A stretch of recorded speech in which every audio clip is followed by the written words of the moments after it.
Banyak, mungkin ada miliaran kata, ya, miliaran kata yang terbentuk RNA itu, ya, itu adalah awal dari kehidupan.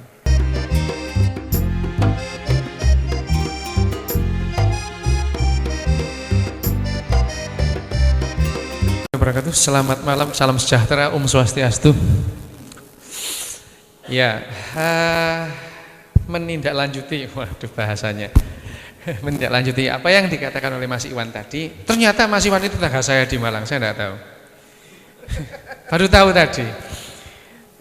Ya, bahwa memang kecerdasan, biasanya saya menggunakan kalimat itu dengan kata kecerdasan terdistribusi. Nanti juga akan kita bahas apa itu kecerdasan terdistribusi pada sel. Nah, judulnya itu provokatif. Sudah keren-keren intelligent design kan keren, intelligent ditambahi an gitu kan. Jadi yang mendesain bodoh atau gimana tidak tahu. Tadi menjelaskan alam semesta yang sebetulnya ya segala sesuatunya yang sebetulnya kelihatan kompleks tapi ternyata tidak kompleks-kompleks amat gitu ya. Saya akan berbicara mengenai kehidupan aja. Kehidupan ini adalah bagian dari alam semesta. Kalau kita ngomong kehidupan kita ya di bumi ini ada, hidup di luar sana enggak jelas ada apa enggak ya. Enggak jelas ada apa enggak. Diklaim aja ada ini apa makhluk. Misalkan saja kalau kita melihat ada makhluk UFO ya, unidentified object datang terus dia punya mata kayak kita cuman hitam terus dia punya tangan, itu bohong, enggak mungkin itu ya. Enggak mungkin, karena itu bisa terjadi kalau misalkan ada calon manusia yang hampir sama terus pindah ke sana baru mengalami perubahan yang berbeda. Nanti kita bicarakan. Kehidupan itu berasal dari bumi ya. Enggak ada kehidupan di luar bumi. Paling tidak sampai sekarang belum ada gitu ya. Datang itu ya. Yang maha hidup segala itu ya belum tahu. Dan kehidupan ini yang merubah bumi. Bumi kita ini adalah dirubah oleh kehidupan. Awalnya tidak seperti itu. Karena ada kehidupan, bumi juga berubah. Tapi ya jangan sok-sokan ya. Saya itu seringkali melihat save the earth itu. Apanya yang mau diselamatkan bumi ini ya. Ya. Bumi ini tidak ada manusia juga nggak apa-apa kok gitu ya. Enggak apa-apa gitu. Kita tuh enggak paten gitu ya. Kita tuh istilahnya baru kos kemarin aja muncul gitu ya. Dari sekian panjang bumi yang 6,5 miliar itu kita itu baru ada sekitar 300.000 tahun yang lalu. Baru kemarin gitu ya. Jadi gaya-gaya mau menyelamatkan bumi itu apanya yang diselamatkan? Bumi ini tidak ada tumbuhan, tidak ada manusia juga nggak apa-apa. Dulu pernah gitu dan nggak apa-apa bumi itu ya. Oke, kehidupan ini berasal dari bumi dan kehidupan ini mengubah bumi. Kalau kita mau save the earth, sebenarnya kita mau menyelamatkan kita supaya bumi itu lebih ramah pada kita itu. Nah, ini asal usul kehidupan ini kan kalau ngomong tentang itu unintelligent design itu ada beberapa teori itu ya. Kehidupan itu diciptakan oleh supranatural pada saat yang istimewa. Kapan enggak tahu ya kapan itu. Pokoknya begitu. Itu teori kreasi gitu ya. Terus ada lagi teori yang mengatakan kehidupan muncul dari benda tidak hidup pada berbagai kesempatan ya. Ya, yang mendadak kemudian kalau misalkan kelapa diparut terus jadi kremi gitu ya itu. Loh itu orang Jawa itu sampai sekarang ojo mangan klopo kremien gitu ya itu. Dia menganggap bahwa klopo kalau diparut itu kelapa itu kalau dimakan jadi kremi gitu ya itu. Itu ada itu sampai sekarang banyak. Nenek saya masih bilang gitu. Almarhum ya. Ya, ada kehidupan ya tidak berasal usul ya dari dulu ya sampai sekarang seperti ini gitu ya. Ya ada manusia, ada tikus, ada sapi gitu ya. Dari dulu ya begitu jumlahnya tetap gitu ya. Adalah itu yang namanya keadaan steady state, mantap gitu. Kehidupan datang dari planet ini di planet ini dari mana saja ya. Ada ya itu tadi yang terus ada dari planet lain datang terus nyiprati sperma terus macam-macam dah. Kehidupan itu sulit diterima. Nah, yang bisa terjelaskan secara masuk akal itu ya itu. Kehidupan muncul berdasarkan hukum fisika dan kimia itu. Ya. Loh karena kita ini memang bahan kimia. Makanya seringkali itu jangan makan obat dari dokter, itu obat itu mengandung senyawa kimia.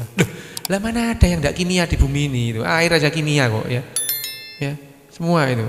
Atau ini sama seperti bahan-bahan herbal. Ini alami. Loh, obat yang diberikan dokter itu ya diambil dari alam apa dari akhirat? Enggak. Ya, itu kesalahan-kesalahan yang seperti itu tuh kelihatan simpel tuh akhirnya jadi herbal ini alami. Itu semua ya alami. Mana ada yang akhirati? Enggak ada itu. Ya. Ya, jadi segala sesuatunya itu berdasarkan hukum fisika dan kimia dan kehidupan ini juga berdasarkan hukum kimia dan fisika. Dan nanti saya akan mencoba menjelaskan bahwa yang diterangkan oleh Mas Iwan tadi, Prof Iwan tadi, bahwa memang semuanya simpel dan pada dasarnya manusia itu bodoh ya. Bodoh memang kita ini. Kita tuh jadi pinter karena gerombolan tadi itu loh. Ya. Karena gerombolan tadi. Ya, oke. Nah, kalau kita ngomong kehidupan, tadi ngomong kehidupan. Kehidupan itu apa hidup itu kan gitu kan. Jadi akhirnya kita itu batasan hidup itu juga nggak jelas mana yang dibilang hidup gitu ya. Ada yang ya sampai sekarang itu mobil tuh punya nyawa loh. Nah, itu tepuk jidat lagi kita ya. Mobil kok punya nyawa? Nyawa aja manusia aja nggak punya nyawa kok ya gitu. Kok mobil punya nyawa? Ciri-ciri kehidupan akhirnya ya kita sepakati memang akhirnya yang dinamakan hidup itu apa? Satu itu homeostasis. Homeostasis itu keteraturan, teratur gitu ya. Teratur, ada keteraturan, ada keseimbangan di dalamnya. Keteraturan, teratur. Jadi ya hidup itu teratur. Ada organisasi di dalamnya, ada organisasi mengorganisasi misalkan ini manusia ini. Teratur manusia ini ya. Organisasinya ada, di situ ada ginjal, ada hati, ada jantung, dan semuanya itu melakukan kerjasama sehingga hidup kita ini ya. Kalau hatinya tidak sinkron dengan ginjalnya, mati kita ya. Jadi sebetulnya ruh itu, nyawa itu tidak ada ya. Ini organisasi, ini hasil organisasi menimbulkan kita bisa bergerak, jingkrak, melet-melet gitu ya. Itu adalah organisasi. Terus metabolisme itu kita bisa makan, istilahnya makan, terus kemudian mengambil makanan itu menjadi energi ya untuk organisasi itu. Organisasi perlu energi. Tumbuh bukan tumbuhan ya, tumbuh dan berkembang ya. Kita tumbuh dari bayi jadi dewasa, itu tumbuh.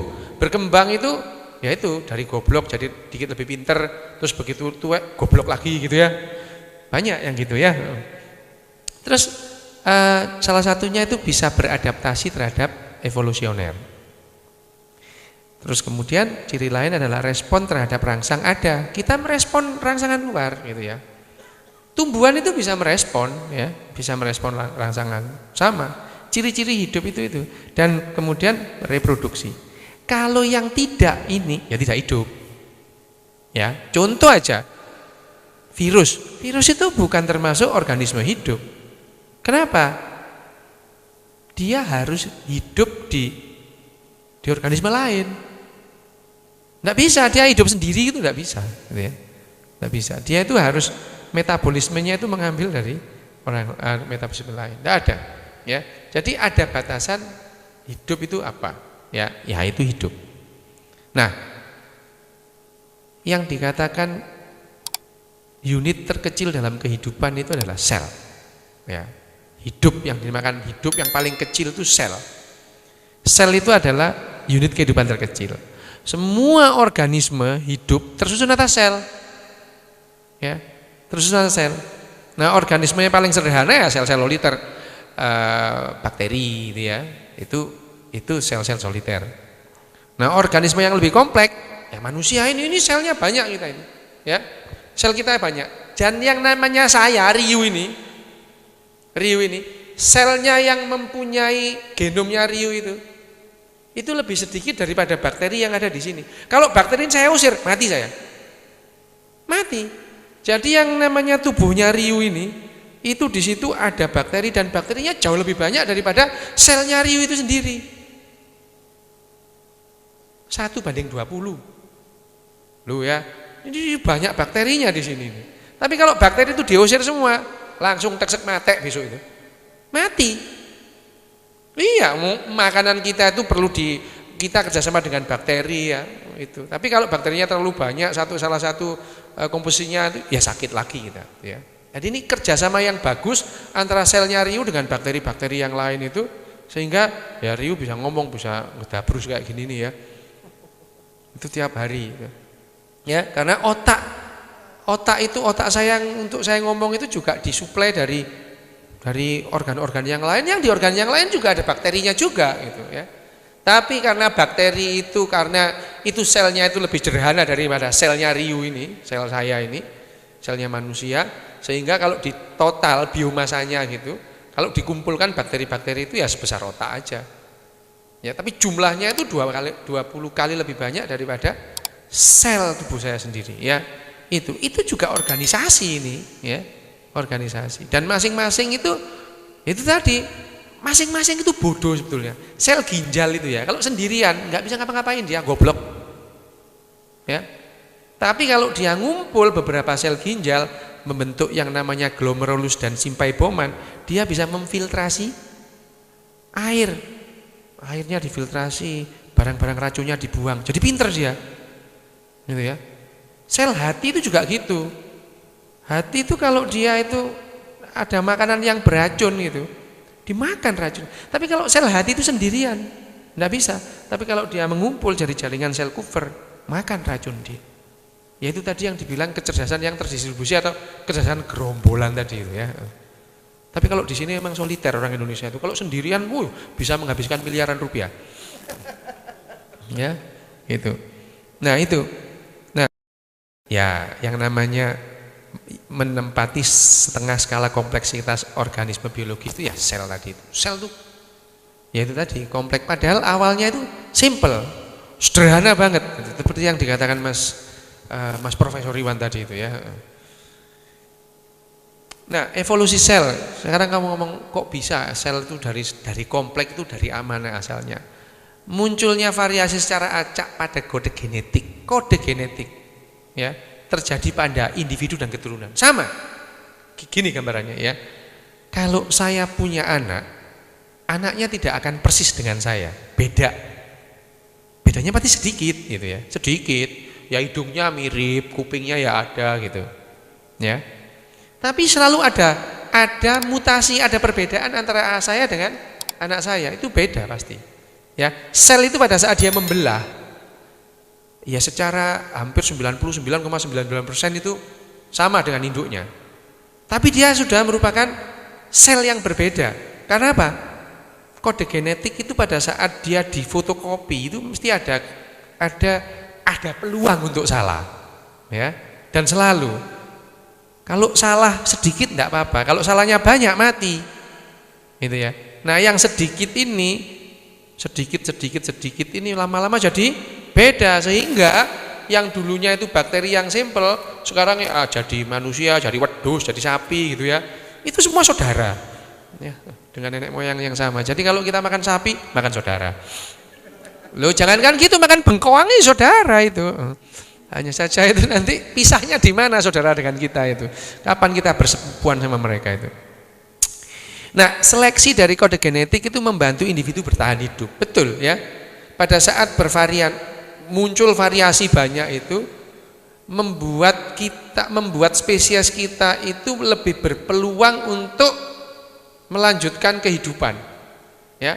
Kalau semua sama, keadaan nggak cocok, mati siji, mati bareng, ya. Mati semua, tapi begitu banyak varian, yang mati aja, kita masih ada yang banyak, masih banyak stoknya itu masih banyak. Ya. Dan itu yang membuat makin lama variasi itu makin lama makin jauh dari induknya. Sehingga ya namanya kera-kera itu ada yang jadi simpanse, ada jadi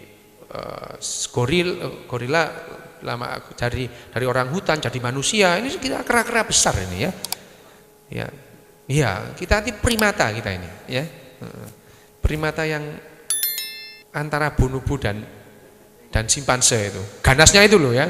Ganasnya itu antara bonobo dan simpanse. Dan evolusi adalah sebuah prinsip dasar dalam biologi. Ya.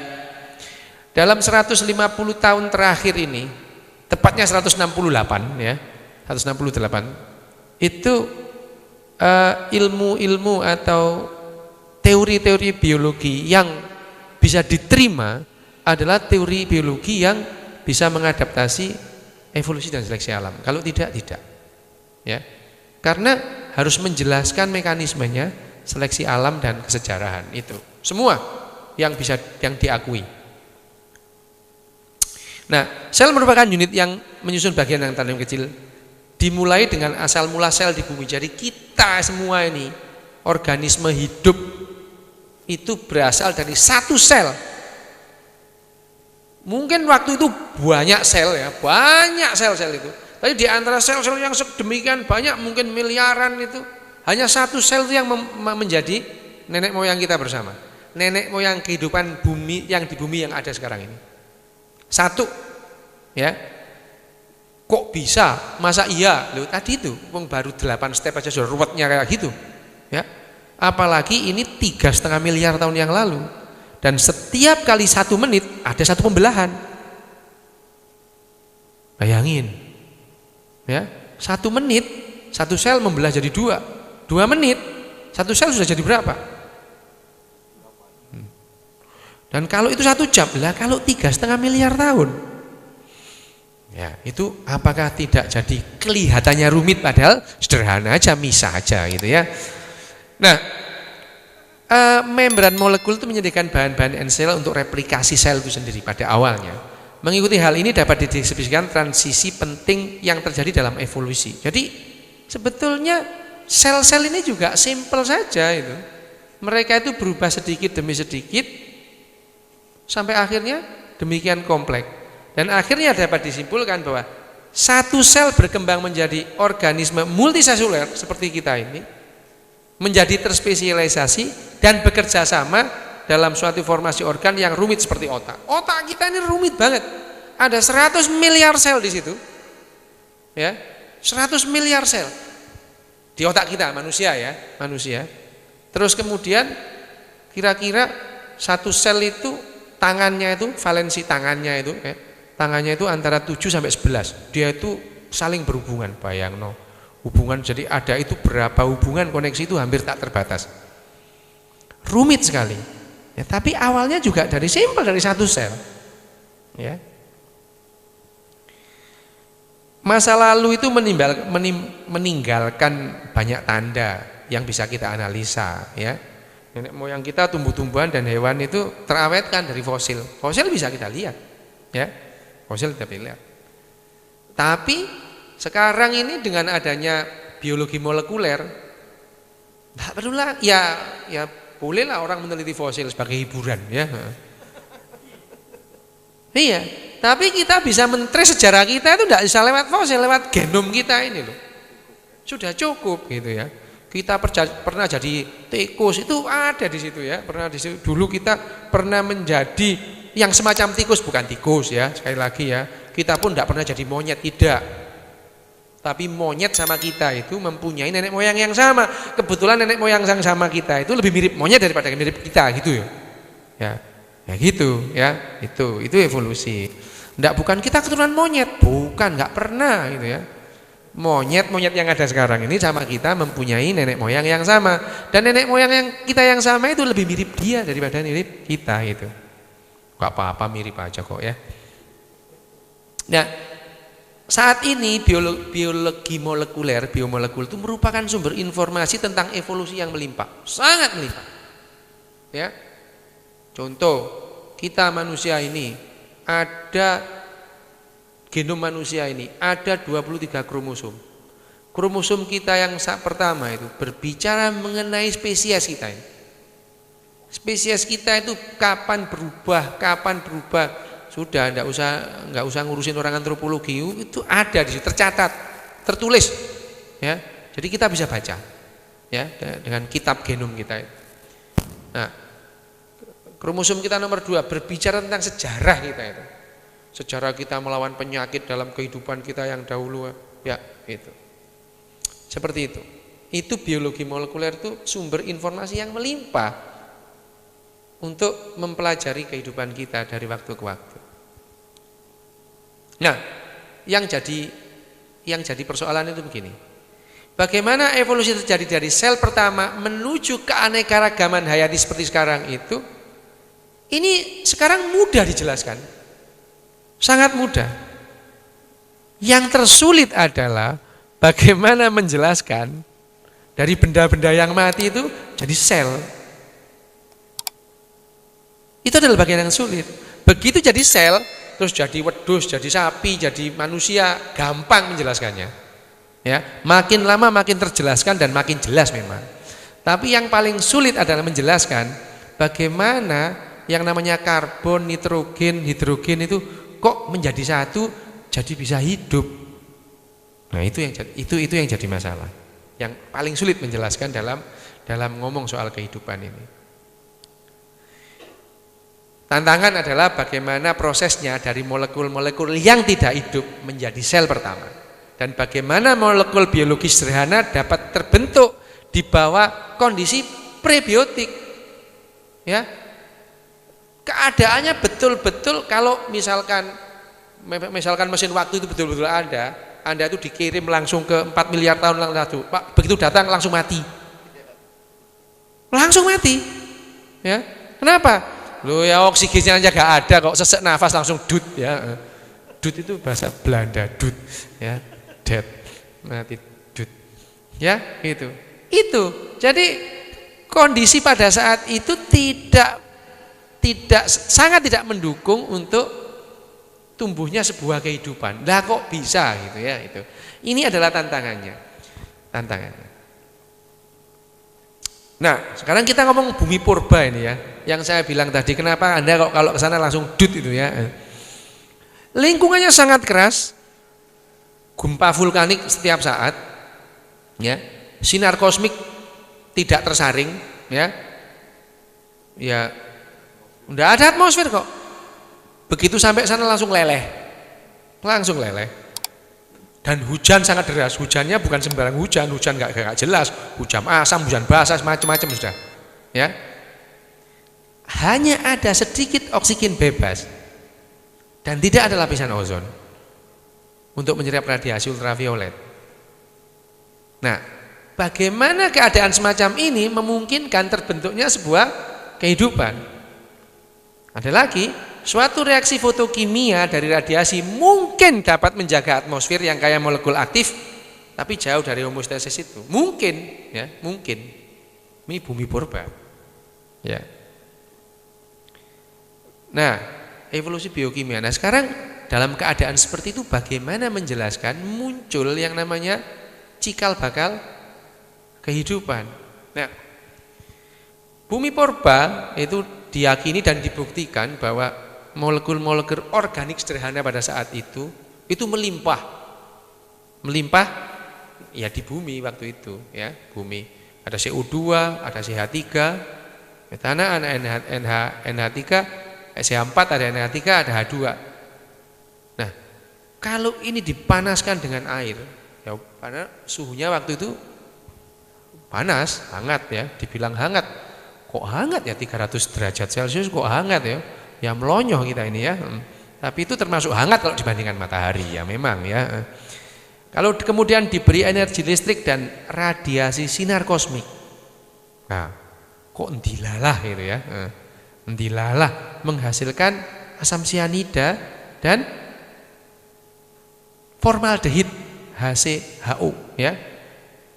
Dan kalau ini siap, kemudian kalau ini terjadi, kemudian dia bereaksi dengan CO2, CH4, NH3 dan H2, dia akan menghasilkan asam amino, gula, purin dan pirimidin yang diperlukan untuk membentuk nukleotida.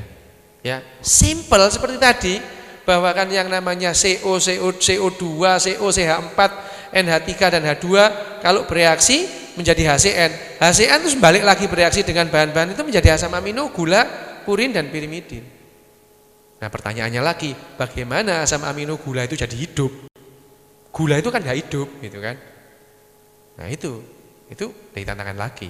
Nah, ini yang merupakan biologi evolusi biokimia. Dia berevolusi sedikit demi sedikit, akhirnya menjadi sesuatu yang bisa merespon lingkungan. Dia bisa memetabolisme apa yang ada di sekitar kan untuk kehidupannya. Nah, ini ada orang gila namanya Harold Urey. Kenapa? Ya, gila ya. Orang itu kadang-kadang memang membayangkan kira-kira begini. Banyak orang yang berkira-kira ternyata hanya satu yang benar ya. Banyak kira-kira itu hidup begini gitu ya. Kira-kira itu gini, orang Indian kita itu dulu dari kuyut ya. Kemudian ekornya lama-lama hilang jadi manusia itu. Ternyata kita sama kuyut enggak ada hubungannya. Yang ada hubungannya sama monyet-monyet itu ya. Itu. Nah, ya, itu. Nah, melalui ini Harold Urey tahun 93 dan Oparin. Harold Urey itu orang Amerika, Oparin itu orang Rusia. Ya. Beda zaman. Beda zaman tapi mereka mempunyai ide yang sama.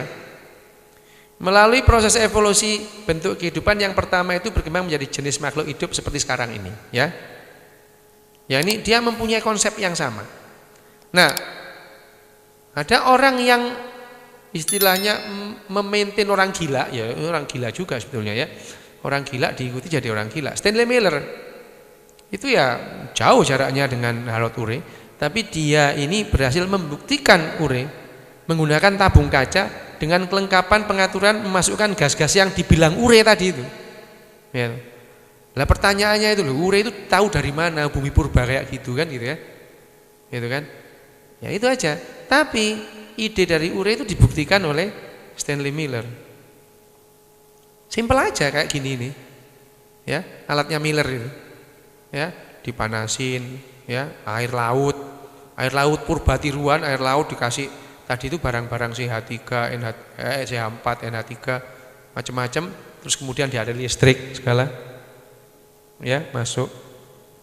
Nah, hasilnya bener asam amino. Ya. Nah, pertanyaannya asam amino itu terus bagaimana nasibnya kok dia bisa membuat kehidupan itu. Nah, asam amino dan nukleotida yang akhirnya melimpah di lautan ya. Kalau disatukan dia menjadi polimer-polimer. Satu asam amino dapat bergabung dengan asam amino yang lain untuk menjadi rantai polipeptida. Dan dua nukleotida dapat bersatu membentuk rantai fosfodieter. Nah, kalau ini disatukan jadi RNA. Ya, dan RNA itu ya udah cerdas dia. Ya. Pengulangan dua reaksi membentuk rantai polimer berturut dan disebut polipeptida dan polinukleotida. Ini adalah bahan dari RNA. Polipeptida yang besar disebut protein. Polinukleotida membentuk RNA dan DNA yang umumnya terlihat sebagai unsur pokok yang penting. Ya. Dalam kita hidup ini ada 20 jenis asam amino yang merupakan unsur pokok dalam alam semesta ini. 20 jenis saja asam amino esensial ini. Ya. Sementara molekul RNA dan DNA dibentuk hanya oleh sel yang hidup. Ya, tidak bisa membentuk yang lain. DNA dan RNA hanya sel yang hidup. Jadi, saya ulangi lagi ya. Pada saat betul-betul ada polipeptida dan polinukleotida yang berlimpah, peluang untuk menjadi RNA, besar banget ya. Ya, kalau yang kerja di laboratorium ini didekatkan aja langsung yes, itu kawin yes, ya. Enggak pakai penghulu, kawin langsung. Ya. Langsung giring ke kamar. Kasih 10 juta. Ya, ketangkap gitu ya. Yang lain transfer. 10 juta itu cuman DP gitu ya. Ya, itu yang terjadi. Awalnya dari RNA. Kalau itu dari RNA, kalau sudah terjadi RNA, RNA ini adalah sudah. RNA ini cerdas. Cerdas banget RNA itu. Sendirian aja dia sudah cerdas. Apalagi kalau banyak. Cerdasnya di mana? Nanti saya tunjukkan ya. Kita tunjukkan. Nah, awalnya adalah kata, gitu ya. Memang RNA kita awal tuh kata saja. Ada 4 huruf, ada 4 huruf dasar kehidupan, ATGC ya. Nah itu sudah tahu semua ATGC itu. Kata dibentuk oleh 3 huruf. Ya, ini sebuah kata. Sama, bahasa kita dengan bahasa laler itu sama. Ya, GTA itu alanin sama, laler juga begitu ngomongnya, ya. Gitu. Karena kita memang saudara, gitu ya. Tidak apa-apa, lumayan saudara sama laler daripada saudara sama kendi, ya. Terbuat dari tanah, ya. Tidak apa-apa lah, ya gitu ya. Nah, awalnya adalah kata. Jadi banyak, mungkin ada miliaran kata, ya. Miliaran kata yang terbentuk RNA itu, ya. Itu adalah awal dari kehidupan. Dan RNA ini adalah immortalizing molecular information. Ya. RNA itu sudah mulai menyusun kode genetiknya. Pada saat dia mereplikasi, dia itu replikasinya persis dengan dia. Ya. Ya, tapi selalu ada kesalahan fotokopi itu ada gitu ya.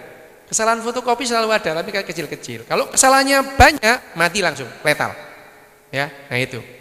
Nah, tahun 2009 itu Tracy Lincoln dan Gerald Jones mensintesa enzim RNA yang dapat mereplikasi diri tanpa bantuan dari protein apapun atau komponen seluler lainnya. Jadi betul-betul RNA itu ada dengan sendirinya itu ya. Dari menggabungkan beberapa polinukleotida itu langsung jadi. Itu tahun 2009. Jadi kalau baca buku biologi tahun 2008 ya nggak ngerti memang gitu ya. Jadi wajar kalau dokter lulusan tahun 2006 nggak ngerti itu, ngerti itu ya. Karena dia praktek, pulangnya nggak pernah baca. Praktek pasien tung kasih obat resep gitu ya. Jangan heran kalau dokter itu nggak ngerti gini itu. Banyak gitu ya, berlimpah dokter yang begitu itu ya. Seperti berlimpahnya ini kode-kode RNA ini ya. Banyak.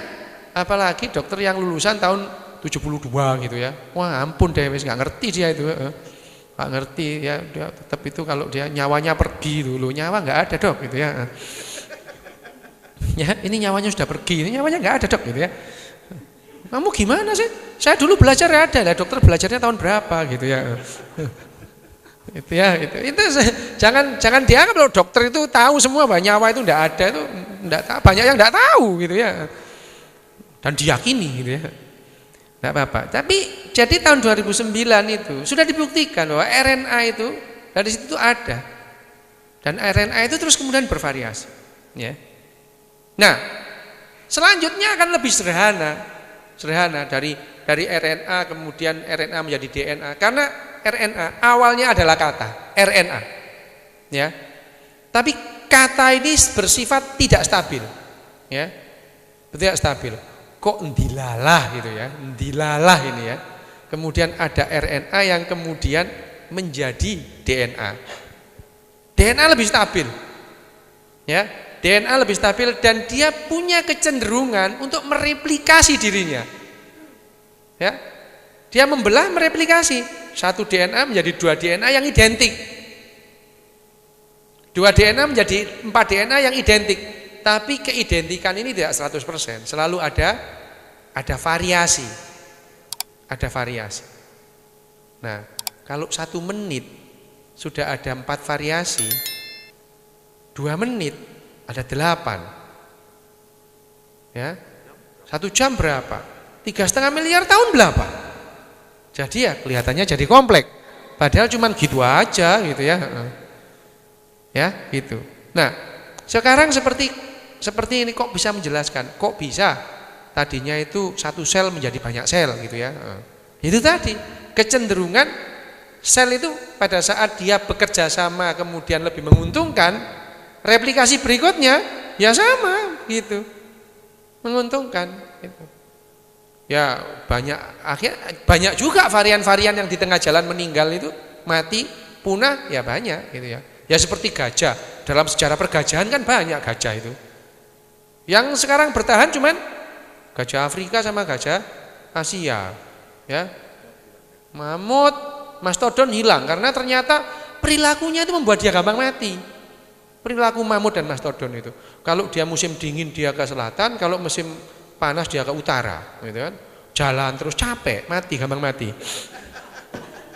Mati di tengah jalan, gitu ya. Tapi ada mamut yang ditemukan di Siberia itu. Ini aneh ini. mamut itu ditemukan dalam bekuan es, rumput yang dimakan itu masih ada.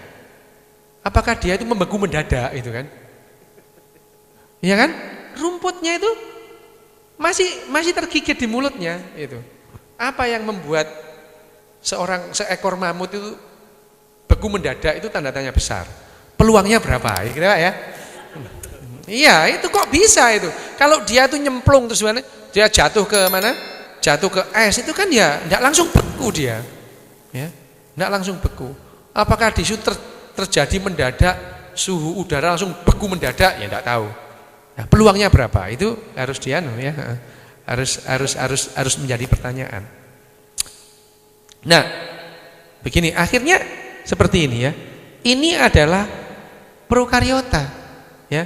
Satu sel ini, ya, yang akhirnya jadi kita semua ini loh ya. Ini satu sel.